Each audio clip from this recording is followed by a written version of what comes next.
ஒரு காலத்தில் தமிழகத்தின் தென் பகுதிகளில் அநியாயம், பொய், சூழ்ச்சி நிறைந்த காலம் நிலவியது. பல இடங்களில் ஏழை மக்கள் அடக்குமுறையாலும் அதர்ம அரசர்களாலும் வதைக்கப்பட்டார்கள். அப்போதுதான் சுடுகாட்டில் பிறந்த சக்தியாக அநியாயத்தை எரிக்கும் காவலனாக சுடலை மாடன் தோன்றினார். சுடுகாட்டின் தெய்வம் சுடலை மாடன். சுடுகாட்டையே தன் வாசஸ்தலமாக கொண்டவர். பேய்கள், பூதங்கள், கருப்புகள் இவரின் சேவகர்கள்.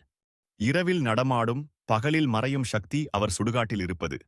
மரணம், பயம், அதர்மம் இவற்றை அடக்கி வைத்திருக்கவே தர்மத்தின் காவலன். ஏழு ஏழைகளுக்கு அநியாயம் செய்தவர்கள், பெண்களை துன்புறுத்தியவர்கள், சத்தியத்தை உடைத்தவர்கள், இவர்களை கடுமையாக தண்டிப்பவர் சுடலைமாடன். ஆனால் உண்மையாய் வழிபட்டவர்களுக்கு உயிர் காவலன் போல் இருப்பார். அதனால் மக்கள் சொல்வார்கள், சுடலைமாடன் கோபம் கொண்டால் சுடுகாடு கூட நடுங்கும். குதிரை மேல் வரும் தெய்வம். பல ஊர்களில் சுடலைமாடன் குதிரை மீது வருவதாக நம்பப்படுகிறது. கையில் அரிவாள் / வாள், உடலில் தீப்பொறி போல சக்தி. இந்த வீடியோ பிடிச்சிருந்தா சப்ஸ்கிரைப் பண்ணுங்க, லைக் பண்ணுங்க.